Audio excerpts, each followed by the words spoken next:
बिस्मिल्लाहिर्रहमानिर्रहीम अस्सलाम वालेकुम। हम बात कर रहे हैं 7.2.1 की, और वो क्या है, chloroplast as light trapping and storage organelle. ठीक है, इसको समझने के लिए आपको मेरे साथ थोड़ी सी अलग तरह की जर्नी करनी पड़ेगी। आप देख रहे हैं कि एक हिस्सा में आ रहा है, ये क्लोरोप्लास्ट है।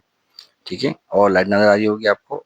सनलाइट जब आती है तो एक खास किस्म के स्ट्रक्चर में क्लोरोप्लास्ट के अंदर, जिसके अंदर क्लोरोफिल मौजूद है, उसमें पड़ती है। क्लोरोफिल के अंदर भी हमें कुछ स्ट्रक्चर नजर आते हैं। इसमें हमें आ रहा है कि सिक्कों की तरह से एक चीज पड़ी है, ग्रेनम कहते हैं, और एक सिक्के को हम थैलाकोइड कहते हैं।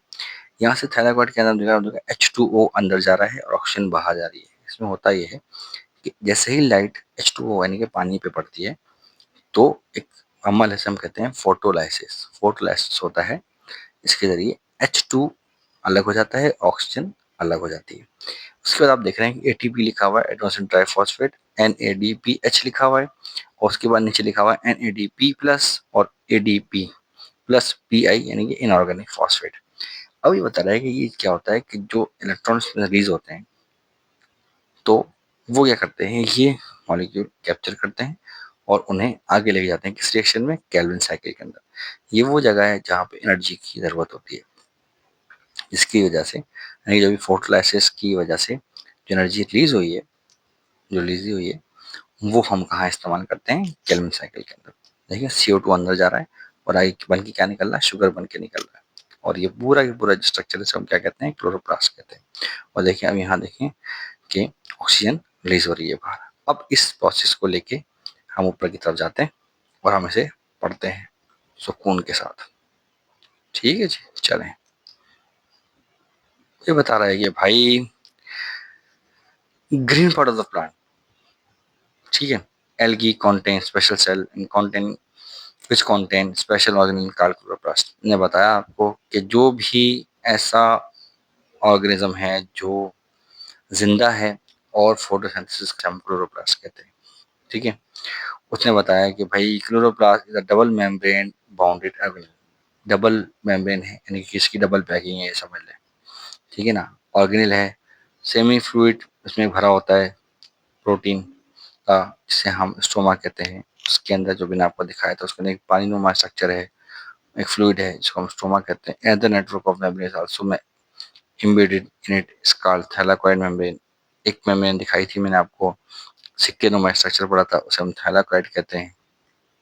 ठीक है, उसको अगर एक के ऊपर एक रख दें हम तो वो क्या कहलाएगा, ग्रेना या ग्रेनम। ठीक है, दिखाया मैंने आपको ताकि आपकी एक इमेज बन गई है। ठीक है ना, उस इमेज को लेके चलना है। उसने बताया कि भाई मसला ये है कि फोटोसिंथेसिस क्या है, एक ऐसा रिएक्शन है जिसमें हम केमिकल रिएक्शन करते हैं। उस केमिकल रिएक्शन के अंदर मुख्तलिफ किस्म के एंजाइम भी शामिल होते हैं, जो हमें नॉन साइक्लिक और साइक्लिक वे से हम इस रिएक्शन को अंजाम देते हैं। अब वो साइक्लिक और नॉन साइक्लिक क्या रिएक्शन है वो हम आगे पढ़ेंगे। उसने बताया कि ईच रिएक्शन अगर at different site in chloroplast, chloroplast के अंदर ये रिएक्शंस हर अलग अलग जगहों पे होते हैं। ठीक है, अब वो कह रहा है क्या होते हैं। अब यहाँ से हम समझना शुरू करते हैं। रिएक्शन क्या होता है, लाइट के जरिए जो कन्वर्ट करता है केमिकल एनर्जी को इनटू किसकी एनर्जी में, केमिकल एनर्जी इनटू, हम कन्वर्ट करते हैं इसको लाइट एनर्जी को केमिकल एनर्जी के अंदर। अब वो बता रहा है कि भाई केमिकल एनर्जी कौन सी होती है, हम ATP एडेनोसिन ट्राइफॉस्फेट कहते हैं, एंड NADP यानी कि निकोटिनामाइड एडेनोसिन डाइन्यूक्लियोटाइड फॉस्फेट में कन्वर्ट करते हैं। याद रखिएगा, जब NADP H टूटेगा तो 3 ATP रिलीज होते हैं। ATP क्या है, करेंसी ऑफ एनर्जी है। ये बता रहा है कि भाई this conversion occur and thylakoid membrane where solar energy is captured by pigment located in harvesting complex। होता ये है कि कहाँ पे होता है, थाइरोकाइड के अंदर होता है, और यहाँ पे एक पिगमेंट है जो बात कर चुके हैं हम कि स्टोमा मौजूद होता है।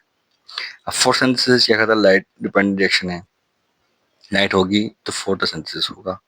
It is non cyclic process. क्यों नॉन साइक्लिक कहला रहा है, क्योंकि ये H2O को ब्रेक करता है। ऐसा नहीं कि H2O ब्रेक हो और फिर दोबारा वापस से मिल जाए, ऐसा नहीं होता। ऑक्सीजन रिलीज हो जाती है और H2 हमारे लिए जो क्या करता है, वो जो हमारे पास ADP बन रहा था, NADP बन रहा था, और हमारे पास ATP बन रहा है, वो उसमें यूज होता है। वो इसलिए क्या करता है, केल्विन साइकिल को एनर्जी प्रोवाइड करता है। ठीक है, take place also at thylakoid membrane.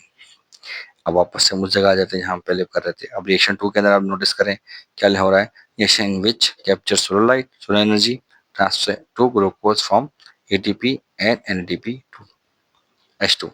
It take place in stoma, stoma के अंदर होता है। स्टोमा मैंने बताया आपको एक ऐसा फ्लूइड है जो क्लोरोप्लास्ट में भरा हुआ होता है। Cyclic manner, in cyclic manner during this phase, इस फेज के अंदर the fixation of atmospheric CO2 also take place to form organic molecule। CO2 से हम क्या बना रहे होते हैं, ऑर्गेनिक मॉलिक्यूल, और वो ऑर्गेनिक मॉलिक्यूल क्या है, वो ग्लूकोज है। ठीक है,